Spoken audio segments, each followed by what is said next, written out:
recursos. Sería importante. Entonces, como les decía, un saludo para todos y todas, el agradecimiento de siempre a Don Derecho en Línea, que va a tener, por cuestiones muy comprensibles de Cristian, que termina un poquito más rápido que en otras ocasiones, pero aun cuando este tema daba y daba para mucho más, gracias a todos y a todas por escucharnos en un domingo, que vaya que sea pesado, y el domingo antes de Navidad. Pero eso sin duda tiene mucho mérito para ustedes.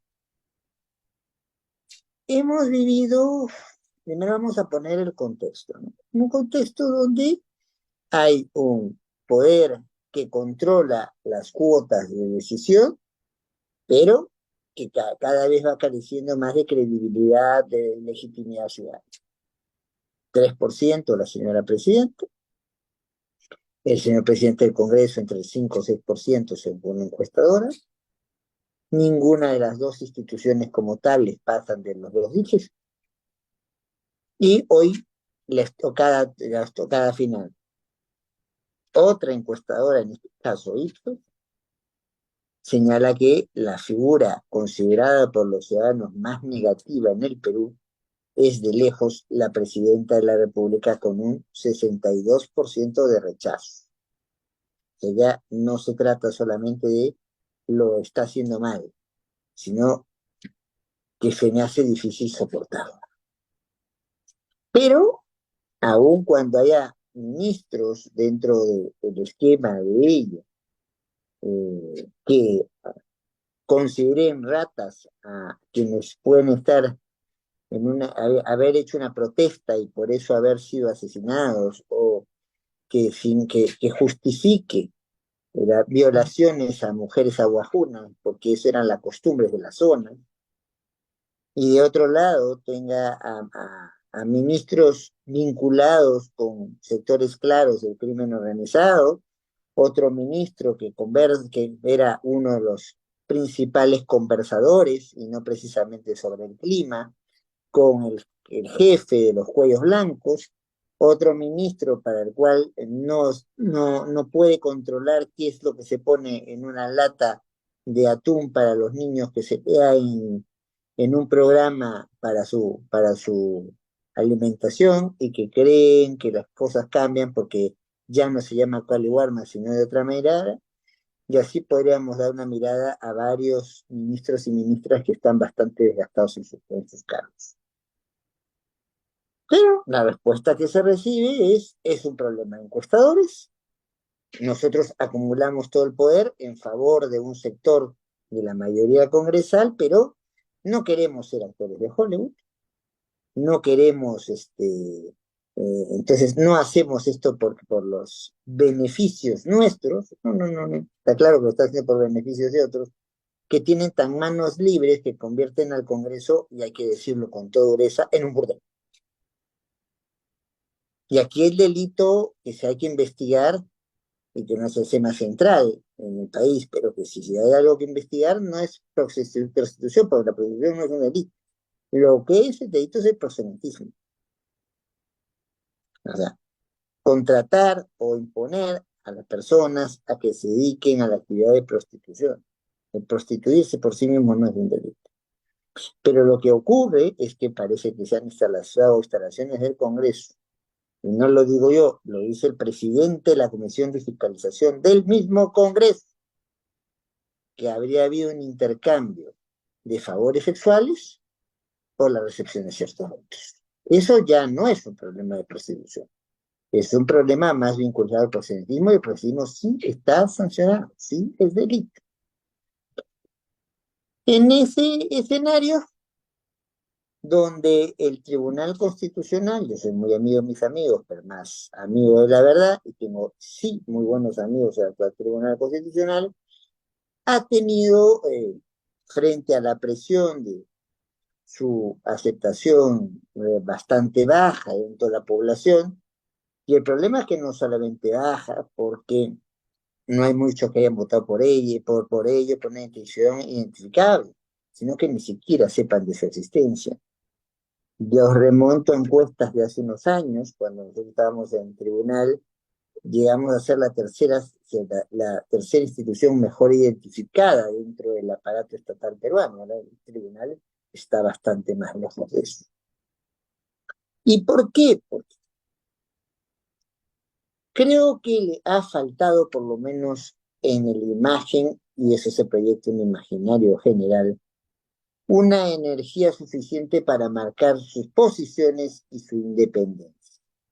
Y esto lo demuestran algunas resoluciones de las que se han tomado recientemente. Unas pueden ser resoluciones polémicas y otras son francamente insustentables. Sería imposible, estamos hablando de un conjunto de unas 15 votaciones, referirme a todas ellas. No voy a referirme, porque ese es un tema ya que hemos quedado con el amigo Cristian, específicamente al caso Odebrecht. Además que eso tiene una dinámica distinta cuyas repercusiones recién estarán por verse.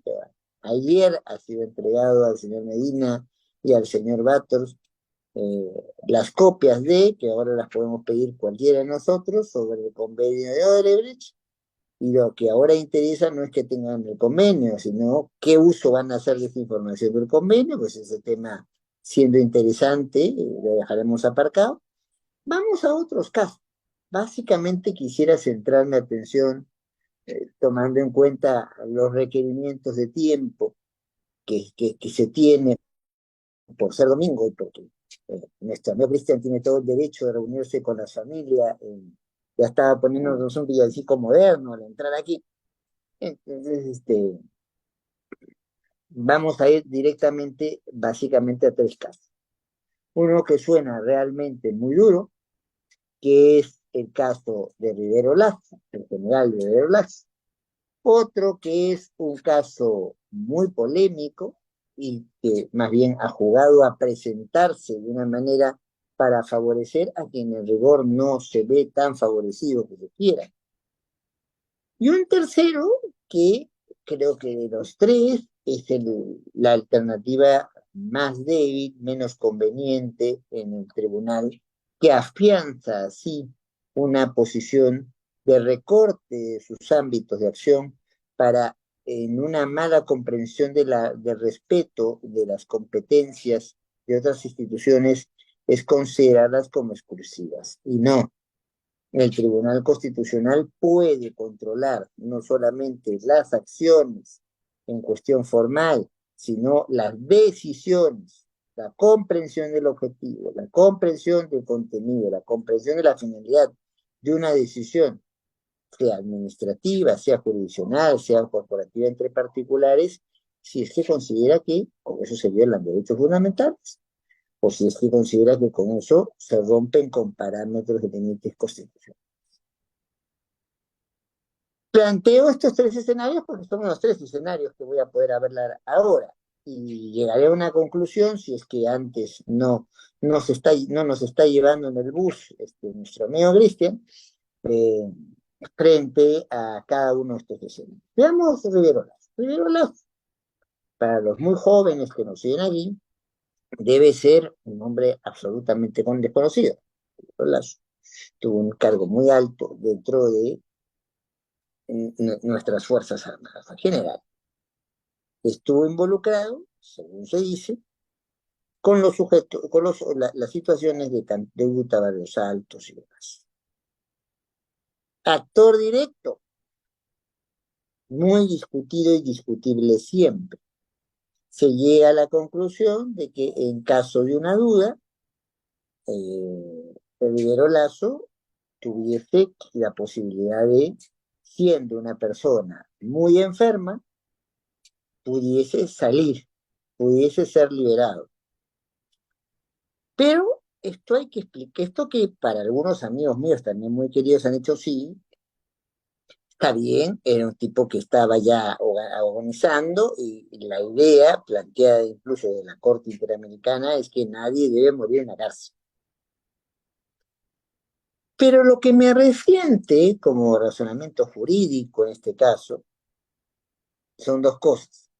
Uno de cómo se arma la respuesta y otro de lo que está pasando, salvo que en los momentos que he estado terminando una exposición y comenzando esta, haya ocurrido algo diferente. Vamos en esto. ¿Qué es lo que no me gusta de la idea que está detrás de Rivero Lazo, por lo cual obviamente todos entendíamos que lo más conveniente era hacer lo que se hizo, que saliera de la cárcel? Bueno, es lo que se dice que se va a hacer, porque ahí va el segundo problema. Pero lo que no nos damos cuenta es el detalle. ¿Cuál es el detalle? El detalle es que Rivero Lazo no tenía solo un caso, ni dos, tenía tres casos, y él lo que pide cuando planteando su proceso constitucional es que estos tres casos se refundan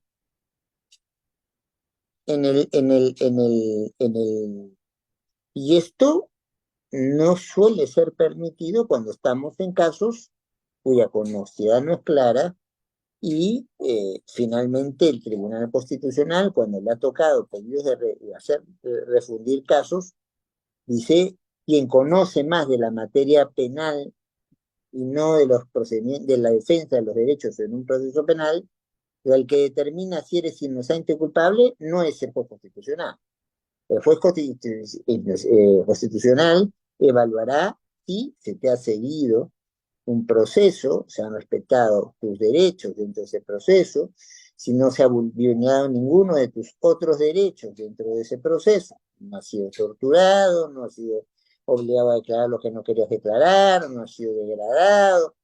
Pues eso es lo que va a haber, porque no, entonces uno como magistrado juez constitucional no es pues quien va a decir si a alguien le corresponde ponerle hurto, robo o robo agravado. Ese es trabajo de la Judicatura Ordinaria Penal. Y por eso el Tribunal Constitucional sistemáticamente ha rechazado la idea de la refundición de penas. ¿Por qué? Porque puede salirle a Rivero Lazo o a cualquiera de ustedes una imputación, dos imputaciones, tres imputaciones. Va a ser el juez constitucional quien tiene otros deberes en el Estado, el adecuado o la adecuada para poder decir: sí, pues puedo juntar a esta cosa con esta cosa y esta cosa. Además, cuando aquí hay un poco de una situación complicada, ¿no? Sobre todo viendo que uno de las tres figuras imputadas a Rivero Lazo era el secuestro. Sí, claro, pero ahí viene la diferencia. Mientras la familia de Rivero Lazo quiere contemplar que se compute la prescripción desde el momento que se dieron los hechos, ¿ya? Estamos hablando de la época de Fujimori, estamos hablando de fines del siglo XX. La familia, entonces, no, entonces eso es lo que pide la familia, que se compute de ahí, es jurisprudencia reiterada en lo que se pronuncia la Corte Suprema, entonces, cuando comienza a cometerse el delito. Es jurisprudencia reiterada que en unos delitos de desaparición cambian a ser ya unos delitos donde se afirma la muerte de una persona cuando aparece el cuerpo. Entonces, si nos ponemos puristas, no, aquí el juez constitucional hubiese que, primero, no voy a refundir, y segundo, si refunde, no es el caso de secuestro el caso más antiguo para efectos de la prescripción, porque recién en el año 2019 se descubren los cuerpos. O sea, si ese era el caso, digamos, potente en la refundición, por allí no íbamos. Y en ese tenor, estoy de acuerdo con el voto de tres de los cuatro magistrados, donde señalan muy claramente que esto ya se estaba viendo, que había conseguido un eventual pronunciamiento de la Suprema, y que, o a tal caso, entonces esto se seguía viendo en la Suprema, Pero lo que no podía hacerse, sobre todo si se trata de un proceso sutero de urgencia, es hacer lo que se ha hecho ahora. Se ha regresado el caso a la sala de la Corte Superior para que enmiende su pronunciamiento.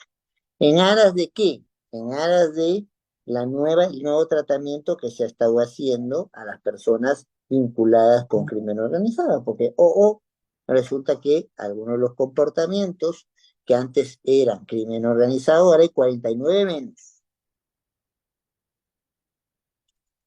Sinceramente, habiendo estado muy cerca de la Corte Suprema y habiendo trabajado directamente como magistrado del Tribunal Constitucional, sí era el caso de Nicolás de Bari Hermosa, un caso donde tranquilamente se hubiera podido plantear un indulto humanitario. Y lo mismo puedo decir del caso del señor Rivero Olaz, personas de más de 80 años con una serie de enfermedades, en las cuales ya la Corte Interamericana reconoce de hace muchos años que no es conveniente tener detenidos a personas de más de cierta edad. Pero bueno, lo que creo que la solución que es discutible más por el camino que hace tomar. Y crea un peligroso antecedente. ¿Cuál es el peligroso antecedente que crea?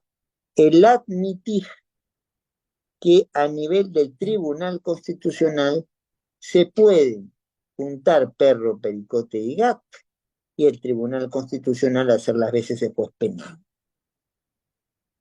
que es lo que ha hecho en este caso. En este caso, entonces ha dicho, a mí no me convence cómo le han dado el tratamiento a Rivero Lazo en uno de estos casos, que por cierto, ya que allá habría prescrito. Entonces, yo me meto con todo y zapatos y les digo, ¿saben qué? Vuélvanlo a juzgar pues al muchacho, ¿no? Entonces, no, perdón, ya sáquenlo de una buena vez. Ese ya sáquenlo de una buena vez al señor Rivero Lazo no significa una absolución en los hechos. Y el Tribunal Constitucional está para absolver, para condenar o para declarar inocente a una persona, o está para señalar si se han violado sus derechos fundamentales en su estancia en la cárcel. Y un caso reciente también, esta misma composición del tribunal, señala que son los que van a mirar si un contrato está vigente o no, porque sospecha alguno de los magistrados que hay comisión de corrupción y no dejárselo a un fiscal y no dejárselo a un juez, a una fiscal, a un juez, una jueza determinar esto, plan, se cargan cláusulas de intangibilidad de un contrato de ley y seguimos perdiendo millones de dólares en cualquier arbitraje internacional que se plantea por este tipo de situaciones. Entonces, el Estado constitucional está para la defensa de los derechos, pero esa defensa de los derechos necesita como una garantía básica el respeto a las competencias de cada quien, el respeto a las competencias de cada cual. Y en este caso, no tengo duda que si se hubiera seguido el camino correspondiente, ir al presidente de la República, en este caso la presidenta, y decirle, miren, estos son los papeles de Rivero Lazo, probablemente Rivero Lazo hubiera salido por un indulto de carácter humanitario. Cosa distinta es que Fujimori nunca quiso hacerse el trámite completo en indulto humanitario, por eso esta discusión que nos llevó incluso hasta la Corte Interamericana. Pero el Lazo tenía suficientes mecanismos para ir por algo que no fuera controvertido. ¿Qué es lo controvertido ahora? Que yo puedo tener, no los tengo felizmente, pero podría tener 5, 6, 7 procesos ante, ante el Poder Judicial, y yo digo, acá separo un ratito, permito que todos esos procesos se junten, le quito las competencias al Poder Judicial para que vea lo que tenga que ver, o asumo los casos y los resuelvo yo, o después los devuelvo con las tareas hechas para que el Poder Judicial no haga lo que buenamente hubiese podido o querido hacer. Y eso está mal, porque el Poder Judicial se le conoce a otras partes como judicatura ordinaria, o sea, El grueso, de cosas que se presenten, incluso de cuestiones penales, o sea, no todo magistrado en tribunal constitucional, de todo magistrado en una tribunal constitucional va a haber un caso de asesinato, por Dios. Si no sabemos todos los juzgados del país y que el tribunal constitucional, póngale 25 magistrados, cientos y cientos de secretarios para que trabajen ellos, para que se acerque lejanamente a eso, y digo lejanamente, porque si conocemos la estructura de la Corte Suprema, formalmente tiene una sala suprema en lo titular, lo constitucional y lo social, una en lo penal y una en lo civil, y tiene siempre salas transitorias que transitorias no tienen nada. Si no miran lo constitucional social, donde hay hasta 5 salas. Y en este momento, si mis datos no están equivocados, una de esas 5 salas ni siquiera tiene a un juez titular, sino como presidente a un juez provisional. O sea, hay una distorsión total. Entonces, ¿qué pasa aquí? El problema no es tanto dejar suelto, sino que en el Estado constitucional los caminos para tomar decisiones importan. ¿Por qué? Porque ahora cualquiera va a buscar refundir sus penas ante el Tribunal Constitucional. Cuando el Tribunal Constitucional no tiene la expertise, no le toca hacer eso. Esa es la labor de jueces y fiscales. Entonces vamos a comenzar a estar diciendo, sí, esto junto, y te vas a la calle. Te vas a la calle y ¿qué te estoy declarando? Te estoy declarando inocente. Pregunta, ¿el juez tiene constitucional, la jueza constitucional, miembro del Tribunal Constitucional, tiene la competencia para declarar culpable o inocente a una persona? Creo que la respuesta no le enseñaron en primer año de derecho, ¿no? No, el juez constitucional no se pronuncia sobre la comisión de delito. Para eso está el juez penal y para la jueza penal y el trabajo previo del Ministerio Público o el trabajo previo de aquellos delitos que se plantean por denuncia de ciudadana, denuncia de parte. Y aquí yo veo, en este caso, no me parece mal en lo humano que salga Rivero Lazo, me parece sí muy mal que habiendo dictado una sentencia que salga, esté la familia dando vueltas por ahí, esperando que lo suelten. Eso me parece que es atroz, es injusto, ya no solamente con él, sino con los familiares, porque imagínense la desesperación que uno debe tener de una persona mayor, bastante mayor, como ya es el general Rivero Lazo. Quiero verlo en la calle y no sale y me dice, vuelva mañana, vuelva después. No, no, no.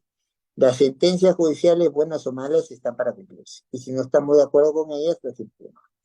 Y si es la última sentencia que se puede emitir en el foro interno, nos vamos al foro, al foro internacional, puede ser escenarios supranacionales o en escenarios de otra naturaleza, que allí podríamos hacer un curso entero para poder lograr eso. Caso Cerrón. Con esto, más o menos, ¿cómo vamos con el tiempo? Uf, me he tomado un poquito más de lo que estaba previsto. Bueno, Cristian me había pedido 40 minutos y ya me tomé 20. Pero bueno, eh, vamos a tratar de ir al ritmo y si no, pues, de hecho, les aseguro que de 1 hora no más. ¿Ya? En el caso Cerrón, hay características particulares que hay que tomar en cuenta. Cerrón tiene 3 casos abiertos en este momento en el Tribunal Constitucional. ¿Ya? Y lo que se va a discutir es la prescripción en el caso, básicamente, del aeródromo One. Un aeródromo es para que vuelen aviones pequeños, helicópteros, no es un aeropuerto, sino es un sitio básicamente para entrenamiento de quienes quieran conducir o de operaciones de tipo civil-militar. Esto mal se construyó, creo que hasta ahora no se terminó de construir, y ahí está. Y el responsable de que no se haya hecho el gasto de eso, y al parecer responsable del delito de colusión, o sea, se puso de acuerdo con quien iba a construir esta obra para recibir beneficios que no le correspondía recibir, léase ponerle unos costos más bajos para que nadie pueda competir en el mercado por la obra, o léase en el camino decir necesito gastar más dinero y firmamos unas adendas para modificar el contrato, o léase se ponen materiales de inferior calidad o se retrasa el proceso o no se toma en cuenta ciertas características del lugar. Uno sabe, pues, que hay ciertas épocas del año donde en algunas zonas del país son literalmente atacadas por las lluvias y que cualquier material que pongas para construcción se va a echar a perder. Entonces, colocar dentro de tu cronograma que en esa época vas a hacer obra avanzada es tirar el material al agua para que no sirva, o si lo que pasa es que esta zona no está inundada o no está granizada, pero sí puede estar un poco más allá, quedarte pues con el camión que está llevando los materiales para la construcción, quedarte un día, 2 días, 3 días mientras abra la ruta, ¿no? O con el tipo de lluvia que hay, que se corra el riesgo de que el carro que venga cargado se pueda volcar. Un buen diseño, por eso es importante fijar cuáles son las bases de una licitación pública, cuáles son las bases de un concurso público, y en rigor de cualquier contrato administrativo es indispensable. Los problemas no es como mucha gente cree, que llegan cuando hay alguien que hace una mejor oferta, entre comillas. No, no, no. Muchas veces el que está detrás de esa mejor oferta estuvo ya en el diseño del contrato y sabía con claridad que iba a quedar fuera del diseño. Bien, entonces aquí lo que se va a plantear es, señor, yo tengo 3 casos y entonces en uno de ellos ¿hay resolución firme o no? Sí, en uno de ellos va a haber resolución firme en tanto y en cuanto lo que se esté planteando es, mira, es claro, te ha prescrito el poder tocarlo, sí, pero ¿y en los otros dos? Porque el señor está siendo juzgado por otros 2 casos, ¿eh? Entonces, aquí no se ha insistido en el sí, pero no se ha reconocido que hay 2 nos. Y eso es una muy mala señal. ¿Por qué? Porque donde se ha insistido en el sí, ¿qué es lo que pasaba? Había el Poder Judicial, el Ministerio Público, demoraron muchísimo en la calificación de este proceso y ahí viene el viejo enfrentamiento, por un lado, la eficacia del proceso y por el otro lado, el plazo razonable. Y allí hay que tener muchísimo cuidado. ¿Por qué? Porque plazo razonable no es igual que plazo legal. Plazo razonable está vinculado básicamente con 3 situaciones. La complejidad del caso. No es lo mismo ver una sucesión, un reconocimiento de partida, en vez de ponerle Cristian, le ponen Cristiano, y claro, no, su nombre es Cristian, entonces él va a querer rectificar este documento, y eso en realidad no es una cuestión compleja, no es una cuestión difícil. Pero si lo que pasara, Dios no lo quiera, es que se muere uno de los padres de Cristian y tiene muchos bienes y no ha dejado un testamento y no hay acuerdo entre los hermanos, bueno, vámonos al proceso sucesorio y ahí nos podemos quedar la vida entera. Entonces, la complejidad de lo que se está discutiendo cuenta. Hay casos en los cuales el legislador, la legisladora, con poca previsión, le pusieron un término muy corto para una discusión que por su naturaleza va a ser larga. Otro elemento a tomar en cuenta es el del comportamiento de las partes. Supongamos que estamos en este mismo en misma situación de una sucesión intestada, entonces, pero de más o menos ya se ve por dónde van a ir los tiros. Yo sí, mi padre tenía tres casas, yo vivía en una, mi hermana vivía en otra, mi hermana vivía en otra, y durante años fue así. Digamos que no hay que ser creativos para pensar cómo se van a hacer la repartición de los bienes. Pero una de mis hermanas, no digo que lo haya hecho ni que lo vaya a hacer, pero una de mis hermanas lo que va a señalar es que no está de acuerdo con el juez que está viendo el asunto, que impugna alguna de los medios probatorios que se está presentando, y ahí el proceso no le vamos a poder echar la culpa que no cumpla con el plazo legal, no porque el proceso sea corto, sino porque alguna de las partes involucradas no está haciendo sus deberes como los debe hacer. Y el otro aspecto de un plazo razonable es que duda cabe el comportamiento de las autoridades.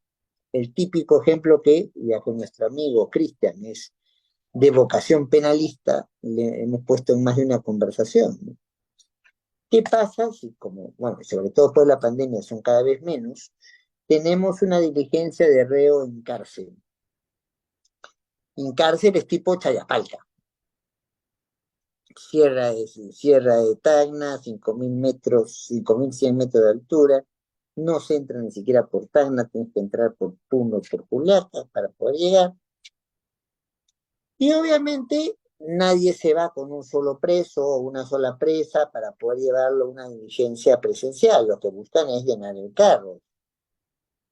INPE no es una de las instituciones que más presupuesto tenga dentro del área nacional. Con lo cual se te podría, si yo convocaba una audiencia presencial, están las partes demandantes al señor X que está en Chayapal, el caso no es complejo. Pero al no llegar, porque el INPE no lo llevó o porque la camioneta se abandonó en el camino, ¿qué es lo que va a pasar? Hay un comportamiento de las autoridades que también puede ser un elemento distractor, que también puede ser un elemento que de alguna manera disminuye la posibilidad de cumplir con el plazo legal y no deja de ser razonable. Y entonces todos estos elementos hay que tomarlos en cuenta, porque nosotros decimos, es una excepción al criterio de firmeza el que no me resuelvan dentro de un plazo razonable. Pero no cualquier cosa en la cual pasa el tiempo deja de ser un plazo razonable.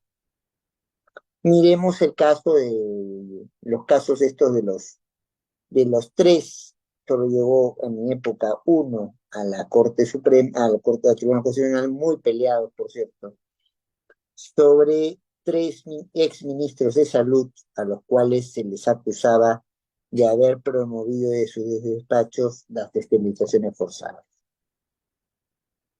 Ya no recuerdo cuál de ellos fue el primero que llegó, pero la solución iba a ser la misma para todos. En ese caso, ellos decían, sí, pero nos tienen 7 veces, nos han abierto instrucción, pero ¿qué quiere que hagamos, señor? Si el fiscal de apellido Landa cada vez encontraba algún elemento nuevo de una persona que se atrevía a confesar, de una persona que había visto esto, de una persona que había estado eh, juntando elementos para poder acreditar la posición, o se encuentra el cuerpo de la muerta, la mujer muerta, en el cual se le ha abierto el estómago para sacar a la criatura y producto de esto se cometió una hemorragia, la mujer se murió. Entonces allí no podemos hablar que por más que el proceso dure, sí debemos preocuparnos que un proceso dure más de 10 años, pero no podemos decir que no, que el comportamiento del fiscal el encargado de ese caso era un comportamiento irrazonable. Tenía que esclarecer todas las posibles imputaciones. Siempre entonces va a haber un viejo pleito entre la firmeza y el plazo razonable. Y en el caso de nuestro ordenamiento jurídico, ¿qué es la regla? Es la firmeza y la excepción es el plazo razonable. Y explico por qué. Y explico claramente por qué. Porque la evaluación de la firmeza de una sentencia significa que ha sido vista por todas las instancias jurídicas y que la podían ver y por todos los actores y actrices particulares, ya sean personas naturales, personas jurídicas o empresas, instituciones estatales que están en este momento no actuando como agentes públicos, sino como agentes privados. En todos estos casos, en realidad, lo que va a importar es tener claro que la lógica de la autonomía de la voluntad se recorta en un contrato administrativo cuando hay que privilegiar el interés público, el interés general y eventualmente el interés social, mientras lo único que recorta la acción de un contrato que en sede de autonomía de la libertad de particulares es la existencia de norma explícita de orden público que le dice que no se puede. No estamos hablando de lo mismo. Y eso puede significar que la duración de los procesos no sea lo mismo. Y puede significar que el texto de la ley diga una cosa y yo no esté vulnerando la ley. Siempre es bien difícil, entonces, ¿qué es lo que voy a preferir? ¿Quién es el que sabe el derecho? ¿El juez que ya emitió o la jueza que ya emitió, el tribunal que ya emitió una resolución firme? ¿O legos particulares que sí tienen defensa legal, pero que es una defensa de parte? Entonces, ¿cuál es la preferencia que desde siempre ha manejado el Tribunal Constitucional? Si se ha venido ganando la instancia administrativa y le vienen a discutir básicamente con los mismos argumentos, recuerden que en el caso peruano no hay casación para el Tribunal Constitucional, sino es un recurso de agravio que es en los hechos, funciona con revisiones de elementos de hecho y de derecho, o sea, puedo meterme a todo. Es, ahí hay que manejarnos con cuidado. No se puede decir lo mismo en un escenario que otro y no se puede decir que, entonces, allí solamente en supuestos excepcionales, por ejemplo, el demandado no puede ir al Tribunal Constitucional por más que haya perdido una poder judicial. Solamente va el demandante y como pasó en estos casos, cuando la Corte Superior considera que tiene un caso fuerte como para llevarlo, y si no considera que tiene un caso fuerte para llevarlo, ahí queda, salvo con el recurso extraordinario de queja, que fue el que se utilizó en este caso. O sea, este caso Cerrón en realidad tenía todas las de morir dentro del Poder Judicial. Y entonces, ¿cómo le va a pasar? Y más directamente con el caso de Benavides. Lo que pasa es que como que había tres casos, vamos a agarrar aquel donde el plazo razonable parece que ha sido vulnerado y proyecto una peligrosa imagen de que se flexibilizan las reglas de firmeza. Y cuando se significa las reglas de firmeza en el escenario jurisdiccional y esas reglas de firmeza han sido aplicadas a quien ha cometido delito, ¿estamos o no estamos promoviendo la impunidad? Estamos promoviendo la impunidad. Se me dirá que el señor Cerrón tiene otros dos casos, una con una pena suspendida y otra con una pena que puede ser efectiva. Es verdad, pero no se me dirá que un político astuto, entonces, podrá caer muy bien a unos y muy mal a otros, pero creo que nadie duda de su astucia para plantear las cosas, podrá aprovechar esto para decir que le estaban haciendo una campaña en contra, entonces, e impidiendo su candidatura a presidencia de la República, ¿no? Pues ahí se tiene que ser muy tajante y en todos los tonos. Él ya tiene otras dos condenas. Y la otra condena que tiene es con prisión efectiva, de Casantalsis. Pero todas estas cosas nos van presentando un escenario que huele mal.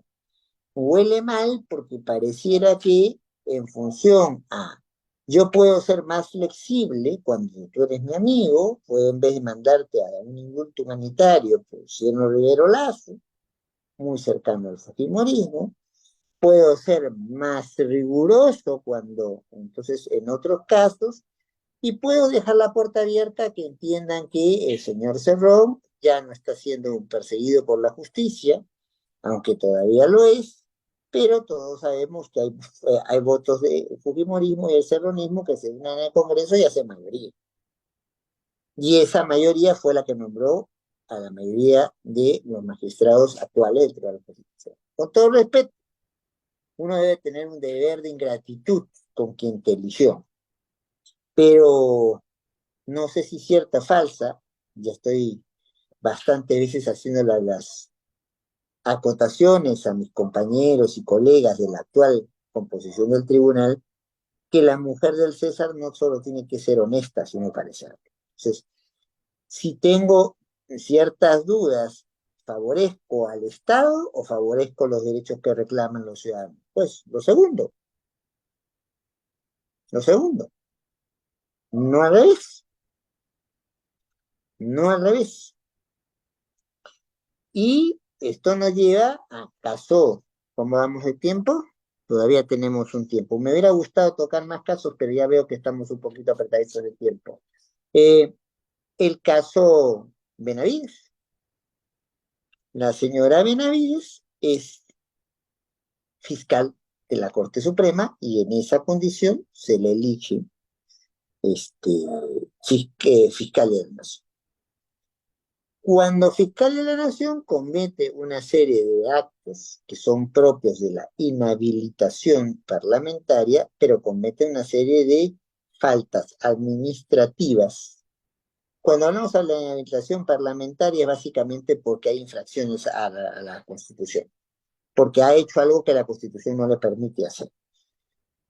Pero estamos hablando de infracciones administrativas, estamos hablando de comportamientos que van a recibir sanciones según su intensidad. Básicamente, las sanciones son en todas partes amonestaciones, suspensiones y la más alta es una destitución. La Junta Nacional de Justicia no puede inhabilitar a la señora Benavides. La señora Benavides es destituida por la Junta. ¿Y qué es lo que va a...? Entonces ella se queja contra esa destitución, va al Poder Judicial, lo pierde en primer grado, lo va al Corte Superior, lo pierde en segundo grado, y cuando quiere presentar un recurso extraordinario ante el tribunal, también se lo denía, pues se sabe que señora, aquí se lee pulcramente los elementos de un debido proceso, tanto en su dimensión formal como en su dimensión material, y usted ya no tiene nada que discutir. Y aquí viene lo peligroso. El tribunal le da un RAC típico, o sea, una de las pocas veces cuando hay, entonces se permite que este tipo de situaciones, donde habiendo, más que un RAC atípico, es habilitar el recurso de queja, una de las pocas veces que se ha habilitado curso de queja para ir al tribunal, cuando el Poder Judicial ha hecho 2 veces no, rara vez es el mismo tribunal que se trae el caso, y con una diferencia más grave. El tribunal, a diferencia de lo que ha pasado en un caso anterior, ¿ya?, donde ahí sí se olvidó de la tutela de urgencia, ¿ya?, donde ahí sí devolvió el caso a la Corte Superior para que corrija, ya saben a qué caso me estoy refiriendo, los que he hablado hace un rato. Acá no es, ya que el Poder Judicial no te entiende, no te quiere, no sabe, la queja va a significar que este caso se vea ante nosotros mismos, el Tribunal Constitucional. Y diría yo que ese es aunque no está pasando así, porque sin duda la figura de Cerrón complica mucho más el escenario político que la señora Benavides, pero ese es el caso muchísimo más difícil que esto, dentro de los que ha alcanzado el tiempo de ver ahora. ¿Por qué? Porque la señora Benavides no se va a encontrar con los mismos miembros de la Junta que lo sacaron, se va a encontrar con otros miembros de la Junta que van a tener que ya han visto cuán difícil es llevarse en contra del Congreso y cuán flexible suele ser la actual composición del Tribunal Constitucional cuando alguien se opone al Congreso. y que sí ha sido el Poder Judicial quien salvó a Aldo Vázquez y ha sido el Poder Judicial quien salvó a Inés Tello.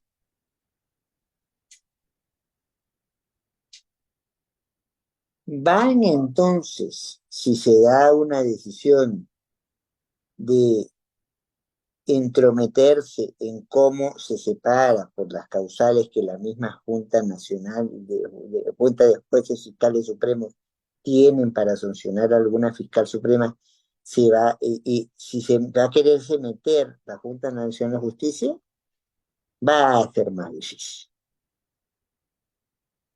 Va esta composición del Tribunal Constitucional que ya hemos visto que ha sido arrojado desde el principio, cuando el señor Aníbal Torres quiso plantearles una cuestión de confianza, siendo el presidente del Consejo de Ministros, le prohibieron utilizar un mecanismo constitucional que él tenía previsto.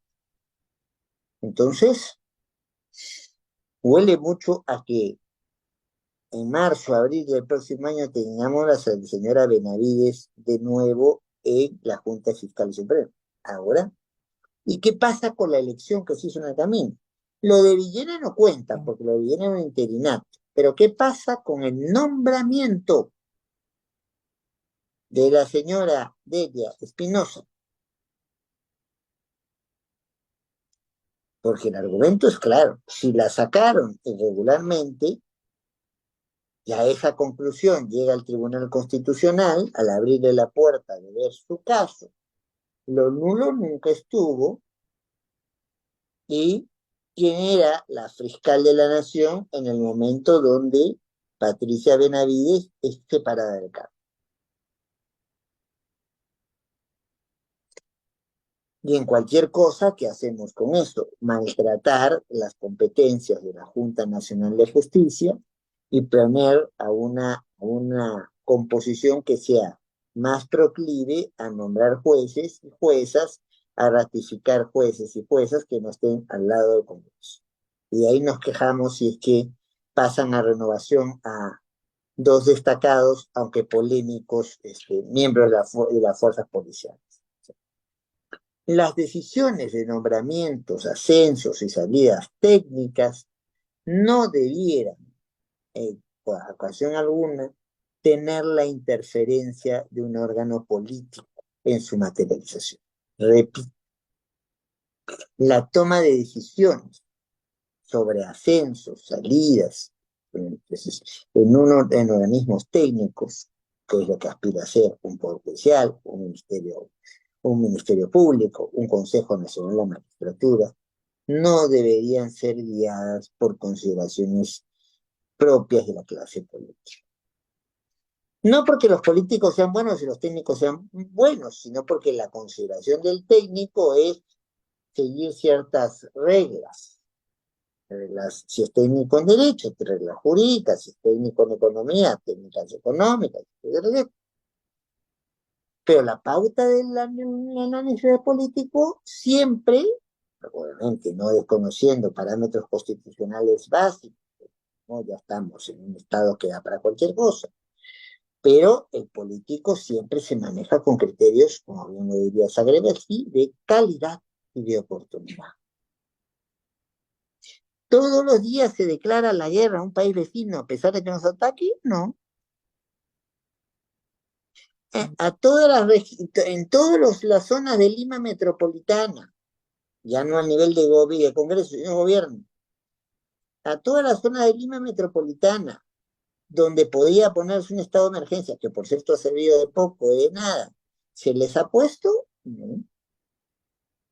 Había algunas zonas que tenían índices tan altos como otras que a las cuales se le ha puesto, o ha habido el caso de añadir a la victoria después. ¿O no es cierto que hay algunas condiciones que ya no son que tengan que ver con la seguridad ciudadana, sino con catástrofes climáticas como la que está ocurriendo en Piura, de la falta de agua, agravada ahora con el escape de petróleo que ha habido en Lobitos, que afecta tanto a Tumbes, a Piura, que no se hace necesario ahí hacer un estado de emergencia para poder hacer los cultivos que haya, la remediación, la limpieza del océano, ver que no sean perjudicados, pues, ta, ta, ta, ta. Y esas decisiones son decisiones obligatorias, las tengo que hacer A, B o C, o son decisiones discrecionales. Son decisiones discrecionales, que tienen que tener alguna justificación para que no ser arbitrarias. No porque me miraste mal, ya, la cosa está hecho un desastre. No. Pero no le podemos pedir al político que resuelva para lo que nosotros los abogados y abogadas estamos acostumbrados a que 2 y 2 es igual a 4. El político puede ser que en un asunto tiene esto y esto, y tiene que ver qué necesita más para poder seguir viendo la hora. Esto tiene las pilas bajas y este es el cargador de mi celular. Y mi celular, una vez que es cargado, es inagotable. Entonces, puede preferir esto porque le va a asegurar tener más cobertura de horarios que este de aquí donde no tiene la pila para recargar. Las decisiones, sobre todo de la administración, cuando son decisiones discrecionales de la administración, como suelen ser, y esto lo dice la buena doctrina alemana, suelen ser decisiones administrativas discrecionales, cuentan sí con un mayor margen de acción, aunque no con una lógica de arbitrariedad donde se puede hacer lo que se quiere cuando se quiere. Entonces, no hay que abrir sentencias como se está abriendo con una excesiva discrecionalidad. No hay que crear expectativas con sentencias de cosas que se pueden conseguir que finalmente no se van a conseguir, pero que van a soliviantar a seguidores de Cerrón a que busquen sacar, liberar del problema que tenía Cerrón con su detención. Ya no alcanza el tiempo para hablar sobre el caso de Vizcarra, que es interesante. El mensaje creo que está dado. Mal hacemos si el Tribunal Constitucional no guarda sus fueros y no toma sus cuidados para que no se interprete que está siendo utilizado dentro de un juego más político, de fuerzas políticas, algunas de ellas enquistadas en el gobierno, de fuerzas políticas, algunas de ellas enquistadas en el Congreso. Pues, si al señor Cerrón tenía 2 procesos más, ¿por qué se hace la laraca de que le estamos dando la libertad de cuando definitivamente tiene prisión en otro? Le estamos haciendo una invitación a que haga una propaganda y diga que el Tribunal Constitucional es la reserva moral del país. Lo ha dicho, véanlo en internet para que los no han visto. Y genera con eso una sensación de impunidad. ¿Cómo se sienten las familias perjudicadas por Antalsis en este momento frente a esa decisión y al aprovechamiento de esa decisión? El juez tiene que tener mucho cuidado en cómo resuelve, sobre todo cuando la intención de cooptación de sus espacios y con ello de sus maneras de entender el derecho y los derechos está a la vuelta de la esquina. En síntesis, no son buenas noticias las de fin de año las que nos da el Tribunal Constitucional con alguno de sus casos, y el tiempo ya nos quedó corto para poder entrar en más detalles. Esto puede ser un tema 2 para enero, pero ya nos quedó corto y además vienen otros casos muy, muy comprometidos dentro de la lógica del tribunal. Siento que este tribunal no está tanto pensando muchas veces en resolver los problemas del ciudadano y la ciudadana, sino de contentar a quienes tienen el poder fáctico en el Perú. Y para eso no está el tribunal. El Tribunal Constitucional precisamente se maneja de una lógica contrapoder. El Tribunal Constitucional está para proteger a los ciudadanos de quien tenga poder, y dentro de los ciudadanos, básicamente a los que se encuentran en una situación de mayor vulnerabilidad. Cuando hay dudas en cómo resolver, el Estado debiera perder y el ciudadano debiera ganar. Pero dudas razonables, ¿ah? No de aquellas que me invento para justificar hacerle un favorcito a alguna dependencia estatal sobre la cual después se me ve dando vueltas y que parezco asesora de esa dependencia estatal, hasta que me piscan. Así parecido con la de antes más que mera coincidencia. Bueno, una hora clavado, ahí estamos. Pero siempre, ya hay muchos más casos. Está el caso de Vizcarra, está un caso de traslados de miembros de las Fuerzas Armadas y Policiales, y está el mismo caso Lavajato, sobre el acuerdo, si se podía liberar o no, pero creo que si ahí sí nos sobrepasaríamos el tiempo que me pidió Cristian y podríamos a tal caso pactar con él y con su equipo de eficiente equipo de asociación en línea para dejar eso a una fecha posterior. Y creo que no va a ser muy leja porque tal como van las cosas, están, bueno, el tribunal se ha ido de vacaciones, pero de todas maneras, después de haber estado 8 años en el tribunal, sé que hay causas, hay casos que sí ya se han dejado votados, pero que todavía no se han publicado. O sea, estamos muy cerca de la Navidad, pero podemos tener sorpresas navideñas o sorpresas para el Día de los Inocentes, que es el 28. Muchas gracias, como siempre, por la paciencia, la tolerancia de escucharme y quedo a vuestra plena disposición para poder contestar las preguntas que tengan a bien formularlas. Impecable ponencia, mi buen doctor, como siempre. Nos ha agradado bastante referente a su eje temático. ¿Qué opinar frente a las últimas sentencias del Tribunal Constitucional? Con Que su ven- podemos hacer segundo o tercer tomo, si quieres, ¿no? Eso ya lo vamos viendo, pero en fin. Con todo gusto, mi buen doctor. Con su venia, ya hemos remitido el link. La clave, estimado doctor. Ah, la de siempre, pues 5, ¿no? Excelente. La clave entonces es 5. Estimado doctor, en esta oportunidad vamos a declinar lo que viene a ser, vamos a declinar las preguntas. Vamos a presentar un pequeño vídeo y una obra social que hemos organizado, Educación Jurídica de Derecho en Línea.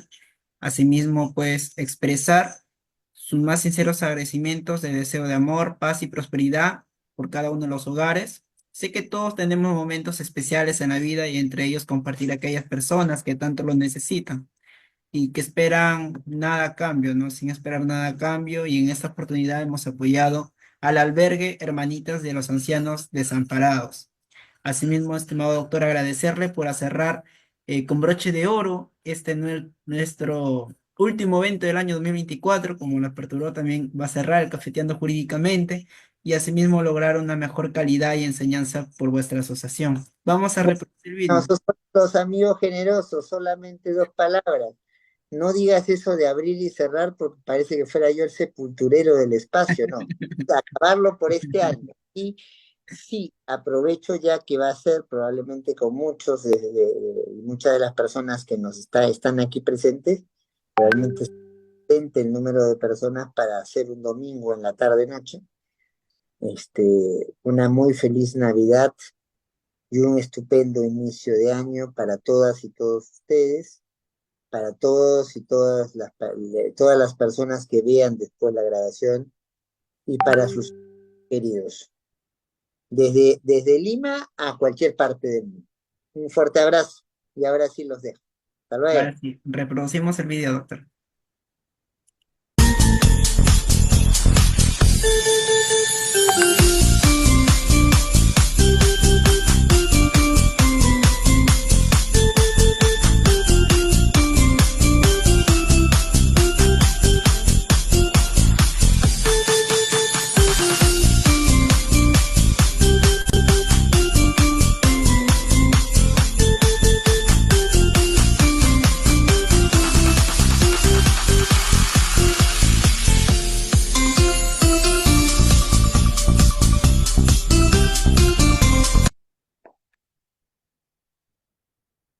Solo fue un video, un reel de 30 segundos. Hemos apoyado por vuestra casa de estudios al albergue Ancianos Desamparados.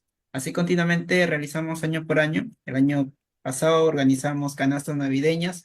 Hemos ido a los rincones de la ciudad, actualmente Chiclayo, para efectos de dar a las familias que más lo necesitan, pero en este año hemos apersonado a lo que viene a ser a la casa comunal y por lo cual también vamos a seguir apoyando en los siguientes años, si Dios lo permite.